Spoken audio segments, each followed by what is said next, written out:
वफाकी वज़ीर बराए बिजली अवैस लगारी ने इंकशाफ किया है कि पाकिस्तान को IMF मखसूस औकात में सस्ती बिजली फराहमी की इजाज़त नहीं दे रहा। IMF के साथ इस सहूलत पर गुज़श्ता चंद माह से मुज़ाकरात जारी हैं। इस्लामाबाद में सोलर कॉन्फ्रेंस के दौरान माहिरीन के सवालात के जवाब देते हुए वज़ीर बिजली ने कहा कि मखसूस औकात में सस्ती बिजली से मुल्क में बिजली का इस्तेमाल बढ़ाया जा सकता है। इस सहूलत पर IMF को कायल किया जाएगा।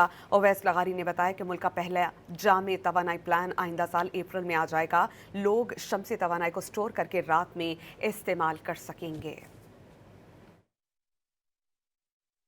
वफाकी वज़ीर बराए बिजली अवैस लगारी ने इंकशाफ किया है कि पाकिस्तान को IMF मखसूस औकात में सस्ती बिजली फराहमी की इजाज़त नहीं दे रहा। IMF के साथ इस सहूलत पर गुज़श्ता चंद माह से मुज़ाकरात जारी हैं। इस्लामाबाद में सोलर कॉन्फ्रेंस के दौरान माहिरीन के सवालात के जवाब देते हुए वज़ीर बिजली ने कहा कि मखसूस औकात में सस्ती बिजली से मुल्क में बिजली का इस्तेमाल बढ़ाया जा सकता है। इस सहूलत पर IMF को कायल किया जाएगा।